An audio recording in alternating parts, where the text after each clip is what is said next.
खुलुमबाय बे समाव बडोलेण्ड इंखं टेलिभिजननि स्टुडिअ आं ज्योति बसुमतारी। खुलुमबाय आं निहा ब्रह्म। दिनैनि गाहाय रादाबफोराव दं। आसामनि एनआरसि सोदांनायखौ आबुं खालामनो जौसिन बिजिरसालिया बिथोन होदों। दिल्लीयाव बमा बेफ्रुनायनि सायाव गाहाय मन्थ्रिया बिजाथाइ होदों। गसाइगाव आरो माजबाटआव गान्जाजों लोगोसे 4 हमजादों। धर्मेन्द्रनि जिउ गोमानाय खौराङा नंखाय खौरां फोसावनाया निमाहा होजाथाव नङा होनदों हेमा मालिनी। दिल्लीयाव बमा बेरनायजों आसाम लिंक माखासे सुबुङा हमजानो हागौ। तामुलपुर जिल्लानि सुसिपुराव बारग' भलन्टियार पस्टनि खौरांगिरि मेल। दानिया फैदो आबुं रादाबाव।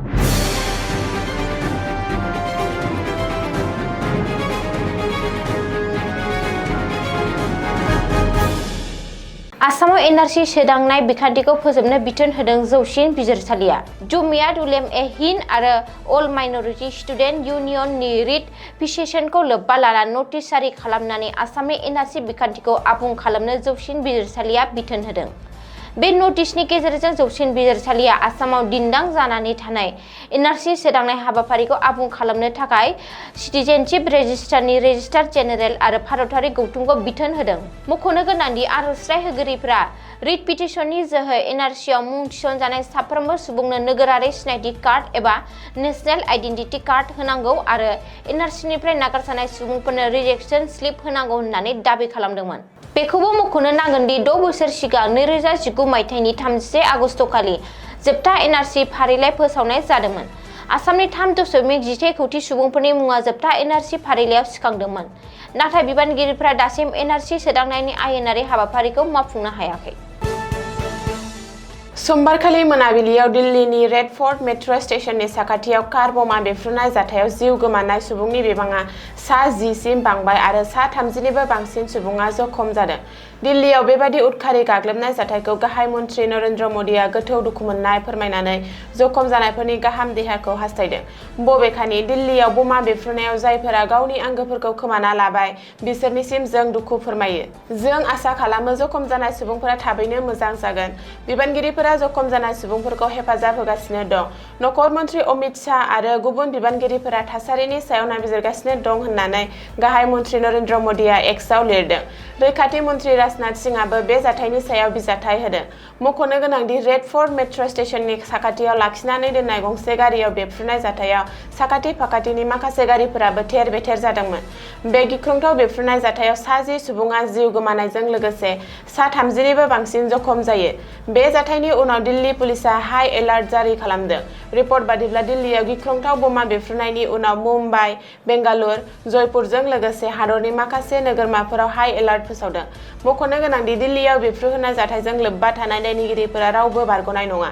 दायनिगिरिफोरनि सायाव गोख्रोंनिफ्राय गोख्रोंसिन राहा लानाय जागोन होननानै हुमखि होदों गाहाय मन्थ्रि नरेन्द्र मदिआ। क'क्राझार जिल्लानि गसाइगाव आरो उदालगुरि जिल्लानि माजबाटआव गोबांथार बिबांनि गान्जा बोखांनो हादों। मिथिनो हानाय बायदिब्ला गसाइगाव पुलिसआ गोख्रों संदाननानै आयेन बेरेखा गान्जाजों लोगोसे 3 सुरां फालांगिरिखौ हमनो हायो। बे अपारेशनाव पुलिसआ 11 केजि गान्जाखौ जब्द खालामदों। बबेखानि हमजानाय 3 गान्जा फालांगिरिखौ अनवार खान, आमान आली आरो नुरु इस्लाम होननानै सिनायथिनो हादों। बिसोर 3 सुबुङा गंसे स्कुटिजों गान्जाखौ लाना फैनाय समावनो गसाइगाव पुलिसआ हमनो हायो। गुबुन फारसे माजबाटआवबो 213.12 केजि गान्जाखौ जब्द खालामनो हायो। लोगोसे सासे सुबुंखौबो हमनो हायो होननानै खौरां मोन्दों। माजबाट पुलिस थानानि केस नं 6025 नि सायाव नायबिजिरनानै लालपाली पुलिस आउटपस्टआ 213.12 केजि गान्जाखौ हमनो हायो होननानै सुलुङाव फोरमायदों। बलिउडनि मुंदांखा एक्टर धर्मेन्द्रनि जिउ गोमानाय खौराङा नंखाय। धर्मेन्द्रनि देहाया दासिमबो गाहामैनो दं होननानै खेंफोरथि होदों मुंदांखा एक्ट्रेस आरो बिसि हेमा मालिनीआ। मख'नो गोनांदि 89 बोसोर बैसोनि एक्टर धर्मेन्द्रआ रुंसारि जाबाय होननानै खौरां गोसारगासिनो दं। नाथाय बे खौराङा नंखाय आरो बांसावनाय होनना फोरमायनानै रागा जोंनायखौ ससियेल मिडिया एक्सनि गेजेरजों हेमा मालिनीआ फोसावदों। बबेखानि नंखाय खौरां फोसावनाया निमाहा मोनथावना नङा। देहा फाहामथायनि गेजेरजों मोजां जाफिननाय सासे सुबुंनि सोमोन्दै बिबानगोनां चेनेलफोरा माबोरै नंखाय खौरां फोसावनो हायो? बेयो जोबोर लाजि फोनांनाय आरो बिबान गैयै हाबा। अन्नानै नखर आरो बिसोरनि प्राइभेसिखौ मान हो होननानै हेमा मालिनीआ एक्सआव लिरदों। फिसाजो एसा देओलआबो नंखाय खौरां फोसावग्रा खौरां बिजोंफोरखौ गोख्रों रावजों सोंखारिदों। मख'नो गोनांदि थांनाय हरनिफ्राय लानानै दिनै फुंसे मुंदांखा एक्टर धर्मेन्द्रनि रुंसारि जानायनि नंखाय खौराङा गोसारदों। बे नंखाय खौराङा धर्मेन्द्रनि अनसायगिरिफोर आरो सावथुन मुलुगखौ जिंगा सिहोदोंमोन, नाथाय बे खौरांखौ धर्मेन्द्रनि नखरा थारलायै नेवसिगारो। हादरनि राजधानी दिल्लीयाव गिख्रंथाव बमा बेरनायनि जाथायजों आसामनि लिंक मोननो हादों। दिल्लीनि जाथायनि उनाव आसामनि गोबांसा सुबुङा पुलिसजों हमजानो हागौ। गिबि मन्थ्रि डक्टर हिमन्त बिश्व शर्माया बेनि इसाराखौ होदों। मख'नो गोनांदि दिल्लीयाव बमा बेरनायनि उनाव आसामनि गिबि मन्थ्रि डक्टर हिमन्त बिश्व शर्माया खौरां बिजोंनि सिगाङाव माखासे बेफुरसार बानबुंथि होदों। दिल्लीनि जाथाया उदखारिफोरनि प्लेनिं खालामनानै गाग्लोबनाय। बे जाथायखौ लाना रंजानाय आरो गोजोननाय फोरमायग्राफोरनि सायाव गोख्रों राहा लानाय जागोन। बबेखानि दिल्लीनि बमा बेरनायखौ माखासे सुबुङा ससियेल मिडिया, फेसबुक, इनस्टाग्रामनि गेजेरजों बरायदों आरो रंजानाय लादों। बिसोरबायदि सुबुङा उदखारिखौ मदद खालामो आरो बिसोरबायदि सुबुंनि सायाव आरो बिसोरनि बेकग्राउन्डखौ नायबिजिरगासिनो। गोनां जायोब्ला पुलिसआ एरेस्ट खालामगोन। बेनि थाखाय डिजिपिखौ बिथोन होनाय जादों होननानै रोखा रावै बुंदों गिबि मन्थ्रि डक्टर हिमन्त बिश्व शर्माया। आसामाव जाहाथे उदखारिफ्रा खर' दिखांना सिखारनो हाया, बेनि थाखाय बिसोरबायदि सुबुंनि हेंथायै गोख्रों राहा लानांगोन होननानै गिबि मन्थ्रिया बुंदों।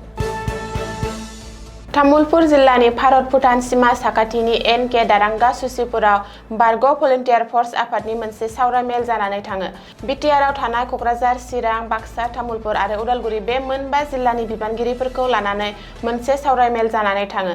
बे गेवलां मेल सावरायखांनायनि उनाव बिथांमोना खौरांगिरि मेल जथुमनायनि गेजेरजों बुंथियो दि आगुनि दिदोम आफादगिरि ललित कुमार ब्रह्मआ रुंसारि जानायनि उनाव आफादाव सावरायलायनायनि गेजेरजों लोगो आफादगिरि बान्दु ब्रह्मखौ बानस' आफादगिरि महरै 6 दाननि थाखाय गायसननाय जादोंमोन। नाथाय बिथांनि 6 दान माव बिबान समा सिगाङावनो जोबनानै थांबाय। दायो मिरु बारग' भलन्टियार फर्स आफादाव आफादगिरि बिबानाव रावबो गैया आरो आफादगिरिनि मासिया लांदां जानानै दं। बेनिखायनो बिटिआरआव थानाय मोनबा जिल्ला कमिटिनि बिबानगिरिफोरा थाबैनो बारग' भलन्टियार फर्सखौ गोदानै दाफुंनानै लानांगौ होनना दाबि खालामदों। बे नबेम्बर दाननि गेजेरावनो सायख'नायनि गेजेरजों फारफ्रोमबो बिथिङाव गोरों आरो आखा-फाखा जानाय सुबुंखौ सायख'नानै बारग' भलन्टियार फर्स आफादनि आफादगिरि आरो गाहाय नेहाथारि बिबानखौ होनानै दाफुंनानै लानांगौ होनना खौरां बिजोंनि गेजेरजों फोरमायथियो। दिनैनि रादाबा एसेनोसै। गोजोन्थों। गोजोन्थों।